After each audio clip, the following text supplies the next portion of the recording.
A graça e a paz, igreja, amém? Irmãos, que felicidade, meu coração enche de gratidão a Deus. Sou grato por poder participar deste culto maravilhoso. Sou grato por poder ouvir esse ministério de louvor adorando, por poder ouvir a igreja aqui cantando a Deus com o coração. Sou grato pelos pastores abençoados que nós temos nessa casa. Sou grato porque um dia o Senhor me chamou, um dia Ele chamou o meu nome e eu respondi ao chamado, Davi. Sou grato por Jesus, porque um dia Ele me chamou para pregar o Evangelho. Sou grato porque hoje estou aqui tendo a oportunidade de pregar o Evangelho. O Senhor é bom demais, irmãos. O Senhor é bom o tempo todo. Eu já perdi a conta quantas vezes eu já preguei o Evangelho aqui. Mas todos os dias que eu subo aqui ainda os joelhos tremem, a garganta ainda seca, porque estou diante de algo que é muito maior do que eu.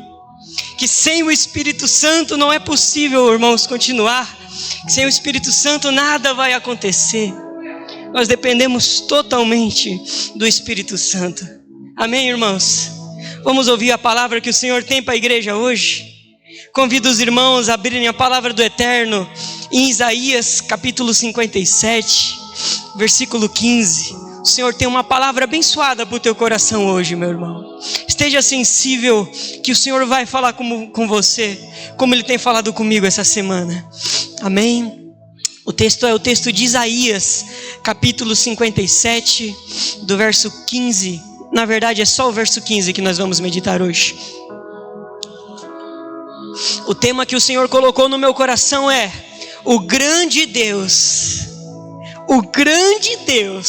que habita com as suas pequenas criaturas. Amém? O Senhor é bom demais. Se os irmãos acharam o texto, eu vou ler aqui então. Isaías 57, verso 15. Diz assim, ó: porque assim diz o alto, o sublime, que habita a eternidade, o qual tem o nome de santo. Habito no alto e santo lugar, mas habito também com o contrito e abatido de espírito, para vivificar o espírito dos abatidos e vivificar o coração dos contritos. Aleluia, irmãos. Bênção de Deus. Obrigado, irmão. Deus é fiel. Deus é fiel, irmãos. Queridos, o livro do profeta Isaías, ele pode ser resumido, irmãos, em duas partes, sabe? Duas partes a gente consegue entender e resumir o livro do profeta Isaías. Do capítulo 1 até o capítulo 39 são as advertências de juízo. São o profeta Isaías, é o profeta Isaías sendo usado por Deus para advertir aquela nação que viria um juízo contra ela, que Deus iria pesar a mão contra os pecados daquela nação e que Deus iria castigar aquele povo rebelde. Mas a segunda parte do livro, irmãos, é dos versículos 40, é do capítulo 40 em diante, que é uma parte onde ele não fala mais de juízo, ele não fala mais de advertência, mas do capítulo 40 em diante ele trata de consolo. Ele trata de um bálsamo para a alma daquelas pessoas que iriam enfrentar o juízo da parte de Deus. Sabe o que é interessante? É que o profeta Isaías, ele sabia que o julgamento de Deus viria, que Deus ele não tarda em suas promessas, que se Deus prometeu que se o povo continuasse pecando, o juízo viria, então de fato o juízo iria vir. Mas ele sabia também que Deus era bom, o bom o tempo todo. Ele não estaria mais vivo quando o juízo então chegasse àquela nação, levando eles como escravos para outra nação, sendo lá subjugados pela Babilônia. Mas ele, como um bom homem de Deus, ele escreve as futuras gerações. Ele escreve para aquele povo que ia estar lá no exílio babilônico. Ele escreve para aquele povo que ia estar sofrendo lá na mão de um governante ímpio, que ia estar sendo castigado pelos pecados dos seus antepassados. Mas ele então oferece, sabe, um bálsamo, ele oferece uma nova oportunidade para aquele povo. Então, irmãos, o livro do profeta Isaías, ele pode ser dividido nessas duas partes. A severidade, do capítulo 1 até o capítulo 39, e a bondade de Deus, dos capítulos 40 até os 66. E sabe, isso é uma verdade que eu aprendo da parte de Deus. O nosso Deus é um Deus que é severo, mas é um Deus que é bom. O nosso Deus é um Deus que nos adverte o tempo todo. Meu filho, não vai por esse caminho.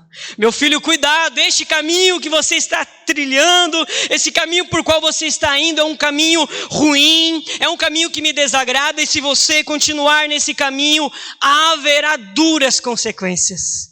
E nós, como somos duros de coração, nós recusamos ouvir o Senhor, nós viramos as costas para os conselhos de Deus e nós vamos pelo caminho que Ele falou que não era para ir. E quando nós estamos lá na lama, quando nós estamos lá no lodo, sofrendo, Deus oferece a sua bondade. Deus ainda assim fala: meu filho, eu ainda te amo. Meu filho, eu ainda amo você, eu ainda dou a minha vida por você e estou te oferecendo hoje mais uma oportunidade. Você está disposto a aceitar? Esse é o nosso Deus, irmãos. Ele é um Deus bondoso. A nação de Israel foi assim. Essa nação sempre foi rebelde. Essa nação sempre virou as costas para Deus. E Deus falou: não vou deixar vocês entrar na terra prometida porque vocês são rebeldes. Então veio a severidade de Deus. Passaram 40 anos no deserto, sofreram até todos morrerem daquela geração. Mas a bondade de Deus abundou, e Ele ofereceu aquela terra aos descendentes dos filhos do deserto. Eles entraram na terra prometida, porque o nosso Deus, Ele é severo, Ele pune o pecado. De Deus não se zomba, mas nosso Deus também é rico em amor. Ele sempre nos oferece uma nova oportunidade. Amém? É esse Deus que eu quero apresentar hoje aqui, irmãos. É esse Deus que eu me proponho a apresentar hoje aqui. O Deus cuja ira não passa de um momento. O seu favor dura a vida inteira. Ao anoitecer pode vir o choro, mas a alegria vem pela manhã. Esse é o Salmo 30, versículo 5. Esse é o nosso Deus, irmãos. E quando nós meditamos aqui em Isaías capítulo 57, versículo 15, nós aprendemos muitas coisas de Deus. É isso que o Senhor colocou no meu coração e é o que eu quero compartilhar com a igreja hoje aqui. O quão bom é o nosso Deus, o quão grande é o nosso Deus, o quão belo Ele é para nós. Amém? Então, irmãos, haja vista que nós vamos entrar agora num terreno santo. Nós temos que tirar, sabe, as nossas sandálias. Nós vamos agora conjecturar acerca de Deus. Nós vamos agora meditar acerca de quem é Deus. Nós não estamos aqui falando de um ser qualquer. Nós não estamos aqui falando do fulano de tal. Nós não estamos aqui falando de um ministro do Supremo Tribunal Federal. Não estamos falando aqui do presidente da República. Nós vamos falar hoje aqui de um ser que é sobremodo elevado. Nós vamos meditar nas características do ser divino. Nós vamos meditar em Deus. Então deve haver hoje muito temor em nosso coração, pois a terra em que vamos pisar é terra santa. Amém, irmãos? Dito isso, eu quero ter ainda mais um momento de oração antes de nós entrarmos nos versículos. Você pode fechar os olhos junto comigo? Amém? Querido Deus, nós estamos diante da Tua santa palavra, Senhor. Santa palavra, Pai. Tua palavra é a verdade, Pai. Neste mundo de mentira, Deus, nós queremos ouvir a Tua palavra. Nós queremos ouvir a verdade, Pai. Mas nós somos cegos para a Tua verdade, Pai. Mas nós somos pecadores, nós erramos, nós falhamos, Senhor Deus. E nós não conseguimos por nós mesmos chegar à verdade. Nós não conseguimos por nós mesmos aprender, Pai, o que é correto. Somos rebeldes, nosso coração, Pai, é ainda de pedra. É por isso que nós clamamos por um milagre hoje aqui. Nós clamamos pelo milagre de o Espírito Santo abrir nossos olhos. Nós clamamos pelo milagre do Espírito Santo vir neste lugar e nos guiar, Pai, para mais perto de Ti. Ao Senhor nos amarrar com cordas de amor, para nós, Pai, termos nossos olhos abertos, as escamas dos olhos caírem, para que nós possamos meditar em Ti e aprendermos de Ti, Pai. Nos alimenta hoje com Teu pão, nos alimenta, Pai, porque nós dependemos de Ti. Se o Senhor não cortar o pão e colocar na nossa boca, Pai, nós vamos morrer de fome, Deus. porque por nós mesmos nós não podemos, nós não conseguimos. Fala conosco hoje, Deus, em nome de Jesus. Amém. Queridos irmãos, a primeira verdade que o Senhor colocou aqui no meu coração, nesse texto, é que Deus é alto. Quando nós lemos o verso 15, nós vemos que está escrito, porque assim diz o alto. O versículo começa assim, porque assim diz o alto. Veja que o profeta Isaías, antes de anunciar a mensagem que Deus havia dado para ele, ele qualifica o autor da mensagem. Antes de dizer qual é a mensagem, ele diz quem está enviando a mensagem. E veja que a mensagem não vem de uma cúpula de teólogos, que a mensagem não vem dos eruditos dos textos bíblicos, das autoridades daquele tempo. A mensagem vem do próprio Deus. Esses homens, por mais sábios que sejam, por mais instruídos que eles sejam, eles são pequenos demais diante do autor da mensagem. Nós hoje vamos meditar numa mensagem que vem do Senhor dos Exércitos, daquele que é o alto, o sublime, aquele que habita a eternidade, o qual tem o nome de santo. A mensagem que nós vamos meditar hoje vem do Deus eterno. Você está preparado para isso, irmão? Deus falará com a sua igreja hoje, porque Ele escreveu esse versículo e Ele está nos guiando hoje aqui. Amém? Então o profeta Isaías, ele qualifica o autor da mensagem. O autor da mensagem é o alto.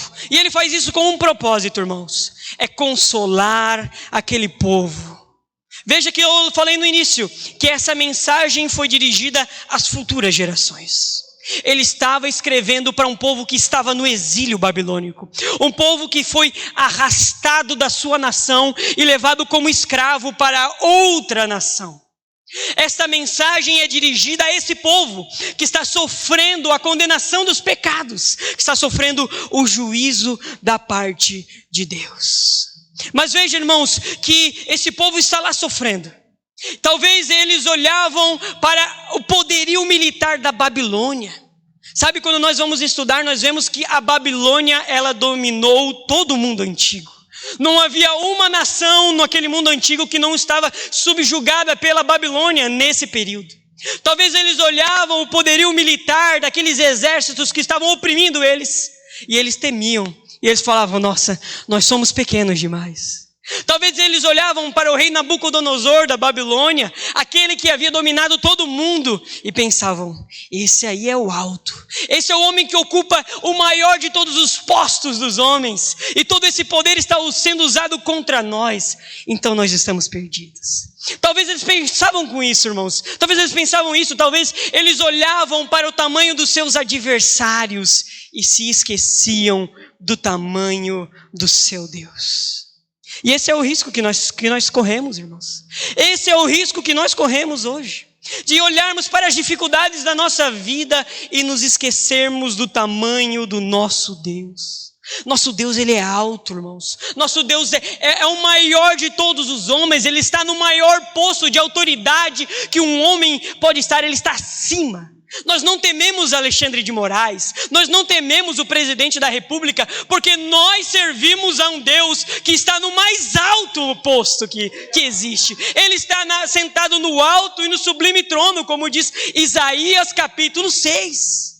E sabe, irmãos, quando as dificuldades da vida chegarem diante de nós, nós temos que nos lembrar que o nosso Deus é o alto. Nosso Deus é o maior de todos. Lembre do povo do Egito. Lembre do povo que estava como escravo no Egito. Aquela também, naquele período, era a mais poderosa nação. Mas o Senhor foi visitar aquela nação para pegar o seu povo, para proteger o seu povo. Deus enviou pragas, castigando aquela nação. Deus fez com que todo aquele exército poderosíssimo fosse derrubado lá no meio do mar. Nosso Deus, Ele é poderoso. Não existe circunstância maior que o nosso Deus. Ele é maior que tudo, irmãos. E quando nós olhamos para o Novo Testamento, sabe, para que nós não nos esquecemos de quem é o nosso Deus, a Bíblia não permite que isso aconteça. Sabe, as grandes revelações de Deus não estão contidas em livro X ou livro Y. Toda a Bíblia demonstra o tamanho do nosso Deus. Quando nós vamos para o Novo Testamento, em Marcos capítulo 4, do versículo 37 até o 41, nós vemos que nosso Deus, Ele continua sendo o alto. Sabe? Olha só que lindo é esse versículo. Nós vamos ver agora como o nosso Deus em Jesus, ele é alto. Marcos capítulo 4, versículo 37 ao 41. Olha só o tamanho do nosso Deus. Ora, levantou-se grande temporal de vento, e as ondas se arremessavam contra o barco, de modo que o mesmo já estava a encher-se de água. E Jesus estava na polpa, dormindo sobre o travesseiro. Eles o despertaram e lhe disseram: Mestre, não te importa que pereçamos? E ele, despertando, repreendeu o vento e disse ao mar: acalma-te, emudece. O vento se aquietou e fez-se grande bonança. Então lhes disse: por que sois assim tímidos? Como é que não tendes fé? E eles, possuídos de grande temor, diziam uns aos outros: quem é este que até o vento e o mar lhe obedecem? Esse é o Deus que nós servimos, irmãos. Você veio hoje adorar aqui aquele que é o alto, o sublime. Você veio adorar, irmãos, o maior de todos os seres. Você veio adorar hoje a Jesus. Amém? Ele é maior que as nossas dificuldades. Não existe doença em estado avançado demais que Deus não possa curar. Não existe casamento, não existe crise em casamento que Deus não possa resolver. O nosso Deus é maior que os nossos problemas. O nosso Deus é maior que todas as adversidades que nós venhamos a passar. Confie em Deus, irmãos. Confie em Deus. Coloque a sua fé em Jesus e descansa, porque o nosso Deus é maior. Amém? Quantos aqui servem o alto? Amém? Esse é o nosso Deus. Amém? Queridos, a segunda verdade que o Senhor colocou no meu coração é que além de alto, Deus é sublime. Verso 15 ainda diz: assim diz o alto, vírgula, o sublime. Amém? Então Deus, ele é descrito pelo profeta Isaías não só como alto, mas ele é descrito também como sublime. E que palavra é essa, irmãos? Sublime. Essa palavra em nosso dicionário é algo relacionado com perfeição. Quando nós vamos ver ali o significado, uma aplicação numa frase, como eu fui procurar no dicionário, porque é uma palavra que eu não estou muito habituado, ali dizia que era algo relacionado à grandeza e beleza. Tanto é que a aplicação numa frase seria a grande arquitetura, a sublime arquitetura do Partenon de Atenas. E quando você vai lá no Google e digita Partenon de Atenas, você vai ver que é uma estrutura bela, é uma estrutura grande, é algo que é sublime. E sabe, irmãos, o nosso Deus, ele é isso. O nosso Deus, ele é sublime. O nosso Deus, ele é belo. E sabe qual que é o propósito do profeta Isaías ao mencionar essa característica de Deus? Sua grandeza e a sua beleza. É que nós venhamos a parar de contemplar, de olhar para as dificuldades da vida e começarmos a contemplar a beleza do nosso Deus. Este era o propósito do profeta Isaías. Ao lembrar aquele povo que estava sendo escravo lá, que eles serviam um Deus que era sublime, ele estava falando para eles: ei, parem de olhar para o poderio militar dos seus adversários. Parem de olhar para o tamanho da dificuldade que há ali fora e comecem a olhar para a beleza de Deus. Comecem a contemplar o quão grande é o Senhor, e então o coração de vocês terá paz. Era isso que o profeta Isaías estava falando aqui. E sabe, essa ideia não está só aqui. Sabe, é belo ler a Bíblia, porque nós vamos ver que ela está completamente interligada. A mesma coisa que o profeta Isaías está falando aqui, o rei Davi já falou no Salmo 27, do 3 até o verso 5. Olha só, irmãos, o que diz a palavra de Deus. O rei Davi vai falar isso aqui agora. Ele diz assim, ó: ainda que um exército se acampe contra mim, não se atemorizará o meu coração. E se estourar contra mim a guerra, ainda assim terei confiança.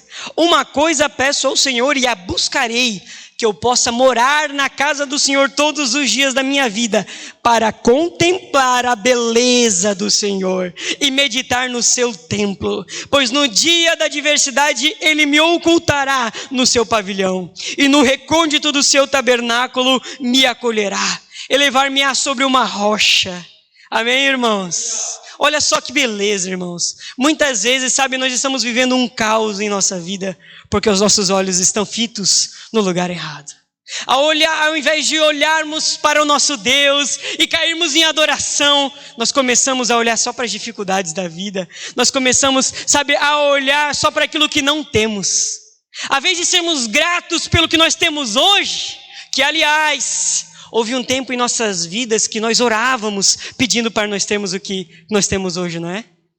Teve um tempo na nossa vida que nós orávamos para ter o que hoje nós temos. E hoje, ao invés de olharmos para Deus com olhos de gratidão, agradecendo por tudo que temos, nós olhamos para aquilo que não temos.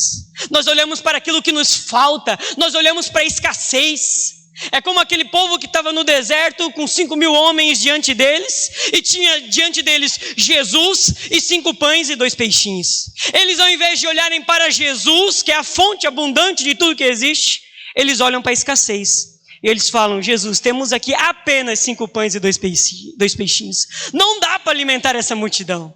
Eles estavam olhando para o lugar errado. Eles estavam olhando para a escassez. Eles estavam olhando para aquilo que eles não tinham, à vez de olhar para aquilo que eles tinham. Sabe, irmãos, nossos olhos têm que estar fitos em Jesus. O autor de Hebreus vai dizer isso. Olhamos com os olhos fitos no autor e consumador da nossa fé. A única forma de nós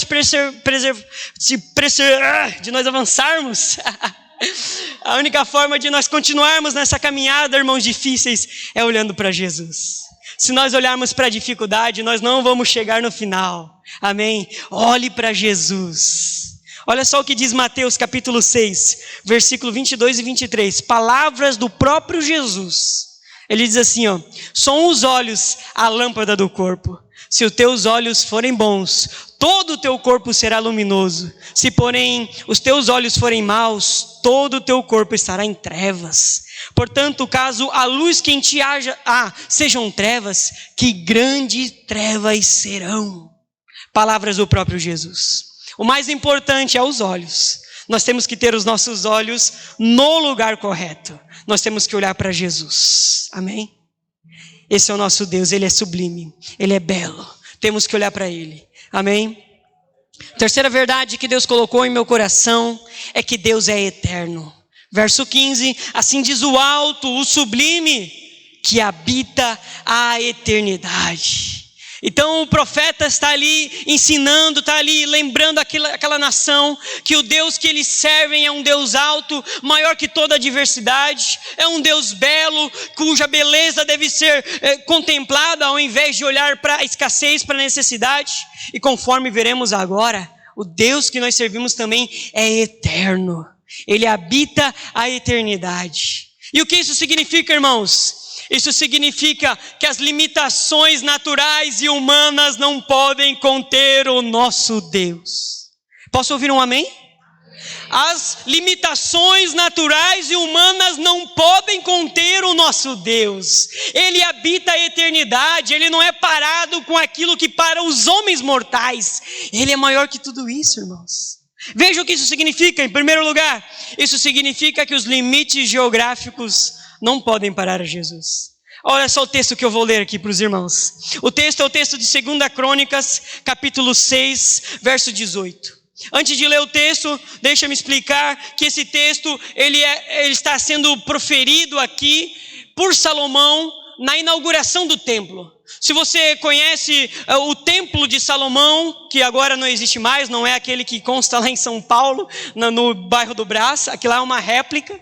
Em Jerusalém, nos tempos antigos, havia um templo que foi considerado como uma das 7 maravilhas do mundo antigo. As pessoas contemplavam toda aquela arquitetura, a grandeza daquilo, elas ficavam assim abismadas. Isso aqui é gigante demais. Isso aqui como que um ser humano pode construir isso?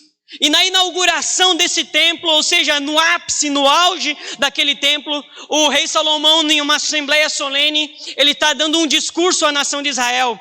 E veja qual que é o conteúdo do discurso do rei Salomão. 2 Crônicas 6, verso 18. Olha só como ele diz acerca de Deus. Olha as verdades que saem da boca de Salomão acerca do nosso Deus. 2 Crônicas 6, 18. Mas de fato, habitaria Deus com os homens na terra? Eis que os céus, e até os céus dos céus não te podem conter, quanto menos esta casa que eu edifiquei. Ah, irmãos, que coisa linda. Sabe, eles estão diante daquilo que é imenso, mas ele olha para aquilo e fala: o meu Deus é maior. O meu Deus não cabe nisso. Isso aqui pode ser para os homens a 7ª maravilha do mundo. Isso aqui pode ser grande demais para qualquer homem, qualquer nação construir. Mas isso aqui ainda é pequeno demais para conter o meu Deus. Ele olha para cima e vê a imensidão dos céus e ele diz: nem os céus dos céus o podem conter. Nada pode conter o nosso Deus, porque Ele é imenso, porque Ele é grande. Não há limitações geográficas para conter Jesus, para conter Deus. Ele é grande. Sabe qual que é a aplicação disso, irmãos? É que Deus, Ele é imenso demais para ser limitado por nós seres humanos. Nós queremos muitas vezes limitar Deus. Nós muitas vezes queremos colocar Deus dentro de uma caixa e falar assim, ó, Deus só age da forma X. Não, porque só a nossa denominação aqui é a denominação aceita por Deus. Não, porque só aqui tem o Espírito Santo, porque só aqui tem dom de línguas, lá fora não tem. Então a gente tenta limitar Deus e falar que Deus é isso aqui. Deus é o que acontece aqui e nada que acontece fora daqui é Deus. Nós estamos tentando limitar Deus. Deus, ele não pode ser contido, irmãos, ele é maior que tudo isso, sabe, nenhuma denominação evangélica consegue ter, sabe, falar em nome de Deus, a religião X fala em nome de Deus. O nosso Deus, ele é maior. O nosso Deus, ele habita aqui na Igreja Rio de Avivamento. Ele habita na Assembleia de Deus. Ele habita na Igreja do Evangelho Quadrangular, na Igreja Presbiteriana, na Igreja Batista, porque ele não pode ser limitado, porque ele é grande demais, irmãos. Deus é grande demais. Nosso Deus é grande, ele não pode ser limitado. Cuidado com todos esses que tentam limitar Deus, colocando barreiras. Não, porque isso aí Deus não faz. Isso aí Deus não faz. Mas com base no quê? O nosso Deus, quando nós vamos olhar na Bíblia, nós vemos que ele é imenso. Que ele não cabe em dogmas religiosos, ele não cabe, sabe, em confissões de fé que tentam enquadrar Deus ali, não. O nosso Deus, ele é grande demais. Grande. Cada vez que a gente olhar para Deus, a gente vai se surpreender, porque ele é maior do que nós podemos imaginar. Amém? Ele habita a eternidade. Então, irmãos, ele não pode ser limitado pelas questões geográficas. Ele é imenso demais. E Deus também não pode ser limitado pelos limites do tempo. Os limites do tempo não podem conter o nosso Deus. O texto de Hebreus, capítulo 13, verso 8, diz assim, ó, Jesus Cristo é o mesmo hoje, ontem e eternamente. Ou na ordem que eu li errado, né? Jesus Cristo é o mesmo ontem, hoje e eternamente. Ele habita a eternidade, irmãos. O nosso Deus não está sujeito às mudanças do tempo. Olha só, irmãos, que verdade bendita. Quando nós vemos a história, nós nos surpreendemos com vários acontecimentos. Se você está ligado nas redes sociais, você está ali mexendo no seu feed do Facebook, do Instagram, e você vai notar ali que grandes homens de Deus do passado agora caíram. Você vai ver ali aqueles grandes homens de Deus se tornaram grandes fracassos, caíram e gostaram da lama. Antes eram respeitadíssimos, antes eram pessoas que a gente falava, nossa, como esse ministério é grande. E agora quando a gente olha, a gente vê que caíram e gostaram da lama, que gostaram do chão, que gostaram ali de comer as comidas dos porcos. Sabe, eles estão sujeitos ao tempo. O tempo vai revelar a verdade. Vai saber se amanhã eu vou estar aqui, se mês que vem eu vou estar aqui. Eu estou sujeito às mudanças do tempo. Mas o nosso Deus não está sujeito à mudança. O nosso Deus é o mesmo ontem, e hoje, e eternamente. O passado, o presente e o futuro são como o eterno presente diante de Deus. Ele não está sujeito a isso. Ele não pode ser limitado pelo tempo. Sabe qual que é a aplicação disso, irmãos? É que o mesmo Deus que no passado salvava pecadores é o Deus que hoje está aqui. O mesmo Deus que no passado salvava as pessoas, curava os enfermos, ressuscitava os mortos, oferecia uma nova oportunidade de vida para as pessoas. Hoje Ele continua fazendo a mesma coisa, porque Ele não muda. O nosso Deus não muda. Nós podemos reivindicar o que acontecia antes hoje, porque ele não mudou. Se você está passando por, sendo acometido de uma doença, você ainda pode pedir que Deus o cure, porque Ele não mudou. Não há nada dizendo na Bíblia que Ele iria mudar. Ele continua realizando o que Ele sempre realizou. Quem mudou fomos nós, que não acreditamos mais, que não oramos mais, que não pedimos mais. Nós mudamos, mas nosso Deus não mudou. Nosso Deus continua como Ele sempre foi. Rico em misericórdia, sempre disposto a amar, sempre disposto a perdoar, sempre vindo não para julgar, mas para acolher, dar uma nova oportunidade para as pessoas. Lucas 19, versículo 10, porque o Filho do Homem veio buscar e salvar o perdido. Nosso Deus não mudou. Ele não tem hoje outros objetivos. O objetivo dele não é fazer uma grande bancada no Congresso. O motivo de Deus, o objetivo de Deus não é eleger o presidente da República. O objetivo de Deus ainda é buscar e salvar o perdido. Deus não mudou. Esse é o objetivo de Deus, é esse que Deus gostava no passado e é o que Ele gosta no presente. De ver, pessoas arrependidas diante do altar, clamando pelo seu perdão. É isso que agrada ao coração de Deus. Ele não mudou. Então esse é o nosso Deus, irmãos. Ele é eterno. Amém? Quantos estão entendendo a mensagem? Amém? Vamos por quarto ponto então, irmãos. Quarta verdade que eu aprendo de Deus é que Deus é santo. Ainda se você olhar para o verso 15 de Isaías 57... Ele diz assim, assim diz o alto, o sublime, que habita a eternidade, o qual tem o nome de santo. E veja que isso aqui deriva-se do último ponto. Porque se Deus não mudou no seu grande amor, se Deus não mudou na sua misericórdia, se Ele ainda oferece uma nova vida às pessoas como Ele oferecia no passado, Ele também não mudou em seu aspecto moral. Esse Deus que não muda no que diz respeito ao seu amor, também não mudou no que diz respeito, ao seu juízo, à sua severidade. Aquilo que Ele considerava pecado no passado, Ele ainda considera pecado no presente. Deus não mudou. Deus não está sujeito a mudanças. Aquilo que Ele condenava na palavra de Deus há 2000 anos atrás, Ele ainda condena, porque a Bíblia é a mesma. Deus continua ainda odiando o pecado, e a palavra é essa: Deus odeia o pecado. Olha o que diz Salmos capítulo 5, versículo 4 ao 6. Diz assim, pois tu não é Deus que se agrade com a iniquidade, e contigo não subsiste o mal. Os arrogantes não permanecerão à tua vista, aborreces a todos os que praticam a iniquidade. Tu destrói os que proferem mentira. O Senhor abomina o sanguinário e ao fraudulento. Deus não mudou, irmãos. O que era pecado no passado ainda é pecado hoje. Não importa se os seres humanos, se a sociedade, até mesmo a igreja mudou, e muitas ainda toleram o pecado, aceitam, fazem vista grossas. O nosso Senhor Deus não mudou. Ele ainda tem o nome de santo, e Ele ainda continuará a zelar pelo seu nome e repudiar o pecado. Deus não suporta, não se agrada dos que praticam a iniquidade. O perverso não subsiste diante de Deus.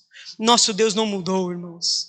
Aqueles que fazem essas práticas não permanecerão à vista de Deus. Há uma advertência para nós hoje aqui. De Deus não se zomba, porque o que o homem semear, isso ele vai colher. Deus tem leis, Deus tem prescrições, e nós temos que estar dentro desse cercado de Deus. Não é que os mandamentos do Senhor são um fardo para deixar a nossa vida difícil. Muito pelo contrário, o Deus que nós servimos é um Deus que nos ama. E Ele coloca a nós limites, sim, há limites. Ele coloca para nós limites como uma cerca, de proteção, para que nós não venhamos passar por essa cerca e cair, num desfiladeiro, não cair num precipício. Esses são os mandamentos de Deus. É uma cerca que o Senhor coloca, ao redor do ser humano, porque Deus ama o ser humano. Amém? Então Deus é santo e Deus não mudou. Nosso Deus, Ele é alto, Ele é sublime, Ele é eterno, Ele é santo. E nós vamos meditar agora no quinto ponto, que Deus também é humilde. Olha que maravilha, irmãos, que tudo isso faz parte do mesmo Deus. Esse Deus que é alto, que é santo, que sabe que não aceita o pecado. Esse Deus também é humilde. Porque o versículo 15 continua dizendo: habito no alto e santo lugar, mas habito também com um contrito e abatido de espírito. Que verdade bendita da parte de Deus. Olha só, irmãos, que contraste. Sabe, a transcendência de Deus sendo, sabe, em choque com a imanência, sabe. Ele é um Deus que é alto, que nem os céus dos céus podem conter. Mas Ele escolheu habitar com seus seres humanos pequenos e falhos. Irmão, se isso não causar algo em nosso coração, eu não sei o que mais eu posso fazer. Porque essa é uma verdade bendita da parte de Deus. Esse Deus que é eterno, Ele escolheu. Sabe, não foi algo que foi imposto a Ele. Porque nada é imposto diante de Deus. Porque Deus, Ele é maior que tudo. Então, Ele escolheu voluntariamente. Ele escolheu habitar com seres humanos pequenos e falhos. Ele escolheu. Sabe, o texto de Filipenses capítulo 2 vai dizer que ele não, sabe, subsistindo na forma de Deus, sabe, ele escolheu se fazer homem. Foi uma escolha de Deus por amor a nós. Ele escolheu se limitar. Ele escolheu abrir mão da sua soberania. Ele escolheu abrir mão do seu trono dos céus para habitar conosco aqui na terra. E Ele escolheu também habitar no nosso coração, irmãos. Esse é o nosso Deus. Mas com quem que Ele habita? Ele habita com todo mundo? Ele não habita com todo mundo. O texto diz que Ele habita com o contrito e com o abatido de espírito. É com esse que Deus habita. O contrito, sabe, é uma pessoa que chora. Contrição é isso, é um choro. É aquele que chora por causa do pecado. É aquele que reconhece que, sabe, está devendo a Deus. Sabe que se Deus olhar para ele e falar, com base nos seus méritos, você não é aceito. O contrito é alguém que sabe disso, que sabe que não é nada diante de Deus, que ele depende de um Salvador. O aflito é alguém que está sofrendo, sabe que a vida é pesada demais para ele, que ele entende que ele não está aqui numa colônia de férias. É uma pessoa que depende da força de Deus, que depende que Deus coloque a sua mão sobre ele, porque sem Deus ele não pode, ele não consegue. Deus não está em busca dos melhores. Sabe, o nosso mundo hoje está em busca dos melhores. As empresas, elas não vão contratar qualquer um. Elas fazem um processo seletivo porque elas querem os melhores. Mas Deus, Ele não está em busca dos melhores. Ele está em busca dos arrependidos. Ele está em busca daqueles que reconhecem que precisam de Deus. Aqueles que dizem, eu nunca matei, nunca roubei, eu pago meus impostos, sou uma boa pessoa. Esses não encontrarão Deus de braços abertos. Porque ainda falta reconhecer os seus pecados. Ainda falta se arrepender dos seus pecados. Deus nos quer humildes, irmãos. Deus, Ele busca os contritos. Deus busca os aflitos. Deus não busca os arrogantes, aqueles que se acham religiosos, aqueles que se acham que, sabe, cumprem as exigências de Deus e estão quites com a justiça de Deus. Não, Deus busca os pequenos. Olha o texto de Mateus, capítulo 18, do 1 ao 4. Se isso não é a verdade de Deus explícita aos nossos olhos. Mateus 18, verso 1 diz assim, ó. Naquela hora aproximaram-se de Jesus os discípulos e perguntando, quem é porventura o maior no reino dos céus? E Jesus, chamando uma criança, colocou no meio deles e disse, em verdade vos digo que, se não vos converterdes, não vos tornardes como criança, de modo algum entrarei no reino dos céus. Porque aquele que se humilhar como esta criança, este é o maior no reino dos céus. Irmãos, os discípulos muitas vezes, quando nós lemos o Evangelho, nós vimos que eles no ápice das suas arrogâncias, eles ficavam debatendo qual deles seria o maior. Esse era o papo dos discípulos, qual deles era o maior.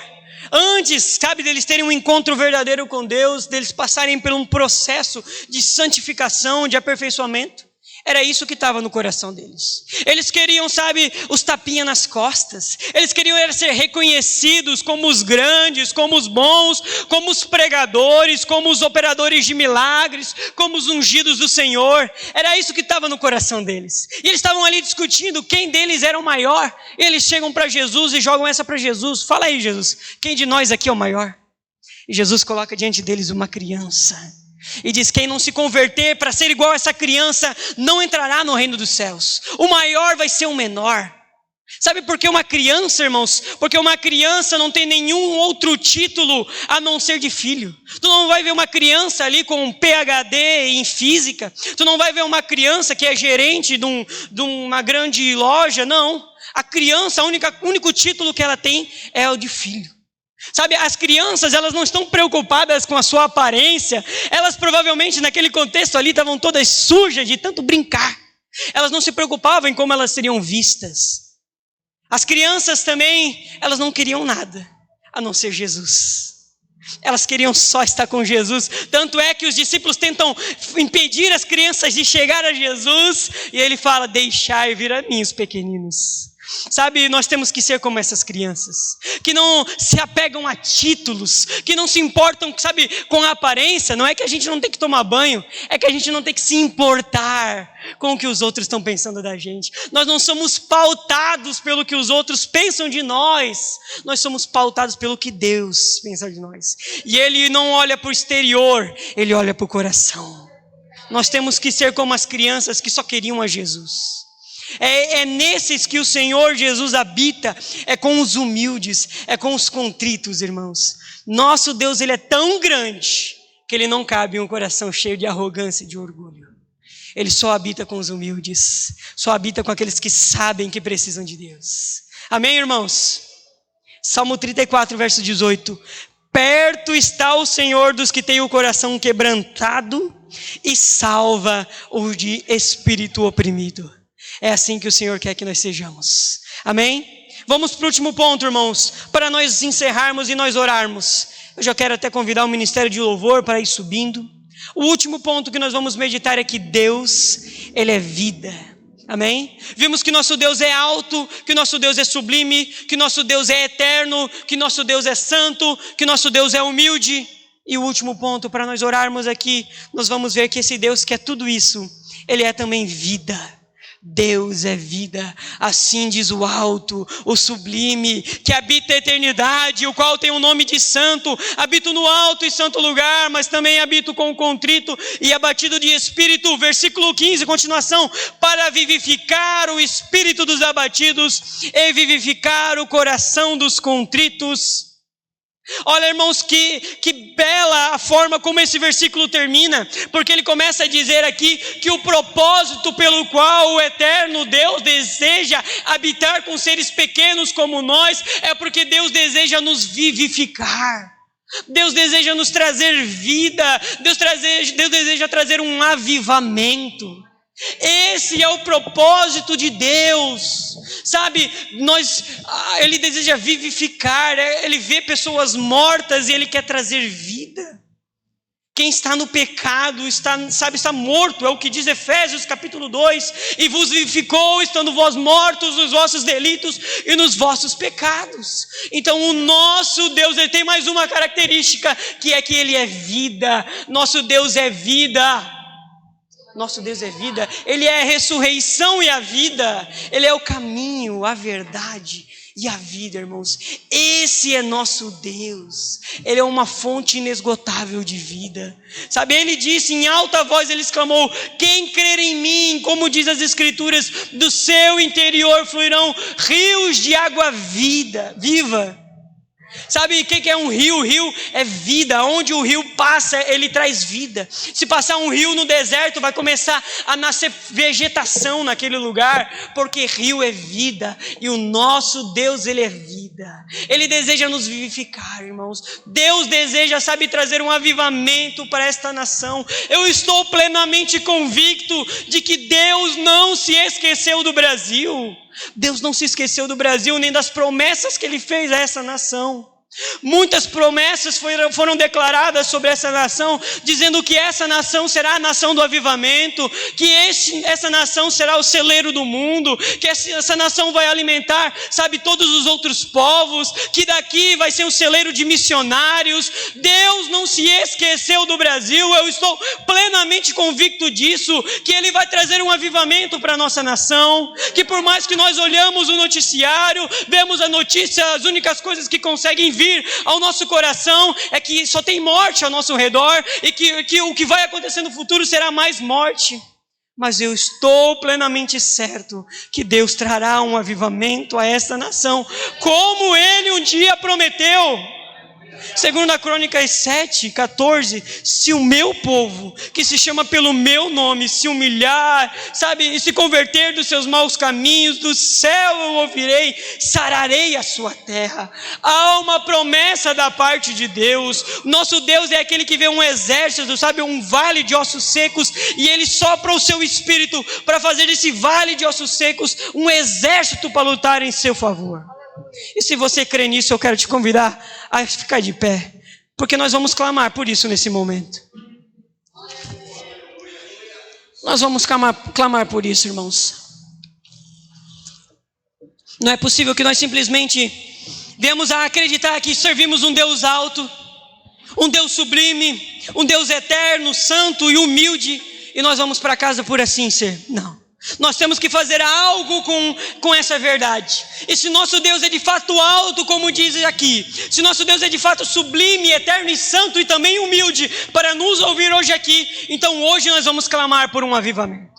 Então hoje nós vamos clamar por essa nação, hoje nós vamos clamar para Deus levantar pastores, obreiros, evangelistas, para Deus levantar profetas. Nós vamos clamar hoje aqui, porque se nosso Deus é tudo isso e também é humilde, Ele vai responder às nossas orações e Ele vai trazer um avivamento a essa nação.